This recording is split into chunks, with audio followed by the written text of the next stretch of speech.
بندے کے زندگی میں جب بندہ کسی جگہ پہ پہنچتا ہے تو اس کے دو طریقوں سے اس کو دیکھا جاتا ہے. ایک فرسٹ آف آل جب وہ آ رہا ہوتا ہے. فار ایگزامپل میں آیا کیمرے کے سامنے، میں نے آ کے اسپیچ کرنا سٹارٹ کی، یہ ہے میرا فرسٹ امپریشن. اور جب میں بولوں گا میرا بولنے کا انداز، ادھر ادھر دیکھنے کا لہجہ، یہ بتا دیتا ہے کہ بندہ کتنے پانی میں ہے. سب سے پہلے جب آپ کسی سے ملتے جا کے آپ سلام بھی لیتے ہیں تو آپ کا لہجہ پتہ چلتا ہے اسے کہ واقعی یار یہ بندہ کامن سینس رکھتا ہے کہ نہیں رکھتا.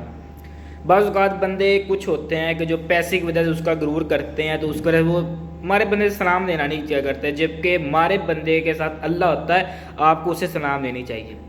یہ ادب کے خلاف ہے، اور احتراماً ہو ادباً ہو کسی بھی وجہ سے ہو آپ کو اس جگہ سلام کرنی چاہیے. یہ جو بولنے کا انداز ہے اس کے خلاف ہے کہ آپ کسی غریبی تیمی کی وجہ سے اسے سلام نہیں لیں گے. یہ جو تین وجہ سے بندے کا، دو وجہ سے پہچانا جاتا ہے. ایک بتایا کہ جب آتا ہے، دوسرا جب وہ بولتا ہے. یہ جب وہ بولتے ہیں تو آپ کو پتہ چلتا ہے. میں ایک بات بتا دوں، میں ابھی پڑھ رہا تھا کہ جو ایک بندہ ہوتا ہے نا اچھا، جس کا دماغ میں اچھی سوچ رہی ہوتی ہے، وہ کبھی کسی بندے کے ساتھ غلط بات کر ہی نہیں سکتا. اگر آپ نے کوئی بندہ آزمانا ہے کہ بندے کا جو کردار ہے، کریکٹر ہے، وہ کیسا ہے، وائی، تو آپ کو چاہیے کہ آپ اسے کوئی غلط بات کریں. فرض کوئی گندی بات پوچھ لیں آپ، اس سے اس کا پتہ چل جائے گا کہ یار یہ بندہ کیسا ہے. اگر تو اس نے اسے اپریشیٹ کیا تو بندہ ٹھیک نہیں ہے. یہ سب سے بڑی وجہ ہے، لکھی ہوئی ہے کتابوں میں بھی، اور چیٹ بھی بتاتا ہے کہ سب سے بڑی وجہ ہے کہ جب آپ کسی غلط بات کریں اور آپ کو وہ ٹوکے نہ آگے سراہے آپ کو، وہ بندہ ٹھیک نہیں ہے. اور اگر وہ آپ کو روک دے کہ بھائی آپ یار مجھ سے آپ ایسی بات نہ کریے وہ وغیرہ وغیرہ، تو پھر بندہ وہ پرفیکٹیبل اس پہ یقین کیا جا سکتا ہے. اور جو کسی کے بارے میں آپ کو غلط بتا رہا ہے وہ آپ کے بارے میں بھی کسی کو جا کے غلط بتائے گا. اور لفظوں کا جو چناؤ ہے نا، وہ بندے کو زمین سے اٹھا کے آسمان پہ لے جاتا ہے. لفظ تین طرح کے ہوتے ہیں. ایک ہوتے ہیں گھائل کرنا، ایک ہوتا ہے مائل کرنا، دو ہو گئے، اور تیسرا ہوتا ہے قائل کرنا. گائل ہوتا ہے وہ ایک شیر تھا تو اس کا دوست چرواہا بن گیا، تو اس نے روزانہ لکڑیاں کاٹنے جانا، لکڑیاں کاٹنی، وہ گھر لے آنی، لکڑیاں کاٹنی، گھر لانا. اور اس نے کہتے بیوی کو بتایا کہ وہ میرا دوست ہے، اس کی نا دعوت کرنی ہے. اس نے کہا چلے آپ کوئی گوشت وغیرہ لے آئیں، چلے اس کے لیے پکاتے، اس کی اچھی دعوت کرتے جو آپ کہتے ہیں کہ وہ میرا بہت اچھا دوست ہے. اس نے کہا یہ اچھا تو ہے پر اس کے لیے گوشت ہم نے پکانا نہیں، اسے کچا کھلانا. اس نے کہا ٹھیک ہے جیسے آپ کی مرضی، وائی ناٹ. اس نے کہا ٹھیک ہے جی. وہ کچا گوشت انہوں نے رکھا، وہ شیر آیا تو اس نے پکڑا اور کھا لیا. جیسے ہی شیر نے جیسے وہ گوشت پکڑا، اس نے بیوی نے کہا یہ تمہارا دوست ہے، جاہل، تم نے جنگلی دوست بنائے ہوئے ہیں.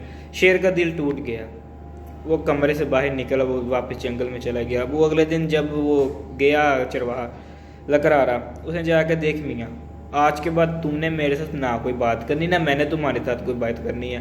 تم نے آنا ہے، سارے جانور تمہارے معتد ہیں، یہ تمہارا کام کریں گے، سب کچھ تمہیں دیں گے، تم نے اپنی لکڑیاں کاٹنے چلے جانی ہیں. ایسے ہی تین چار ماہ ان کی دوستی جو انبن رہی. تو اس نے کہا ٹھیک ہے. ایک دن بھی شیر نے سے بلا لیا کہ میری بات سنو. اس نے کہا یہ جو لکڑہاری ہے نا، کلہاری ہے، یہ میری کمر پر مارو. اس نے کہا نہیں. اس نے کہا نام میں نے لینا ہے، مجھے پتہ ہے کہ تم نے کیسے مارنا. تو بات یہ اچھی کہ نا تم آرام سے مار لو تو ٹھیک ہے، ورنہ پھر تمہیں پتہ کیا ہوگا تمہارے ساتھ. اس نے کلہاڑی ماری اس کے سر پہ. جیسے اس کے سر پہ کمر پہ کلہاڑی ماری تو وہ زخمی ہو گیا. 3-4 مار بعد پھر گزر گئے. 8واں آ گیا بات کو. وہ پھر جب آیا اس نے بلایا، اس نے کہا بات سن. اس نے کہا وہ کمر کے اوپر نشان دے وہ ہو گیا. اس نے کہا ہاں وہ تو ہو گیا، ٹھیک ہو گیا سارا زخم. اس نے کہا اچھا. اس نے کہا یہ جو تم نے کلہاڑی ماری ہے نا، اس کا جو زخم ہے، جو تم نے گھائل کیا ہے، اس کا آرام آ گیا ہے. اور جو تمہاری بیوی نے میرے لیے تلخ الفاظ یوز کیے تھے نا، اس کا ابھی تک آرام نہیں ہے، وہ میرے دل پہ چبھتے ہیں. کہ الفاظ کی وجہ سے دیکھیں کہ دوستی بھی ٹوٹ گئی ہے، ان کے نفرت بھی آ گئی. 8 ماہ گزر گئے. ایک بات کو لوگوں کی عمریں گزر جاتی ہیں پر معاملات نہیں سیٹ ہو پاتے. اور ایک ہوتا ہے قائل کرنا، کسی کو منا لینا. یہ بھی ایک بات کرنے کا ڈھنگ یہ ہے کہ جب آپ کسی کے پاس جائیں، پہلے آپ کوشش یہ کریں کہ جو آپ بات کہہ رہے ہیں وہ ہاں کریں.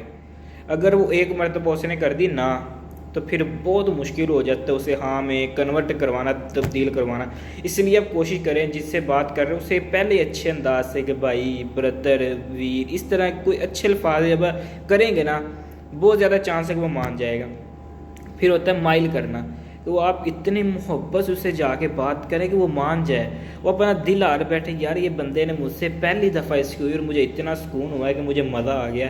تو یہ 3 ہیں، مائل، گھائل اور قائل، اس پہ آپ فوکس کریں اور دیکھیں آپ کی زندگی میں، ہماری اور آپ کی زندگی میں جتنی بھی مشکلات آتی ہیں نا، یا زیادہ تر ہماری جو زبان ہے نا اس کی وجہ سے آتی ہیں۔ آپ اپنے ارد گرد گھوم لیں، رشتہ داروں میں، دوستوں میں، کلاس میں، یونیورسٹیز میں، آفس میں، فیکٹری میں، جدھر بھی آتی ہیں زبان کی وجہ سے آتی ہیں، کیونکہ زبان سارا کچھ کرواتی ہے۔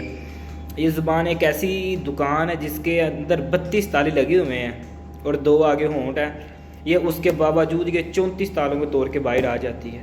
تو اس کے جو شر ہے اس سے بچو اور اپنی زبان کی حفاظت کریں۔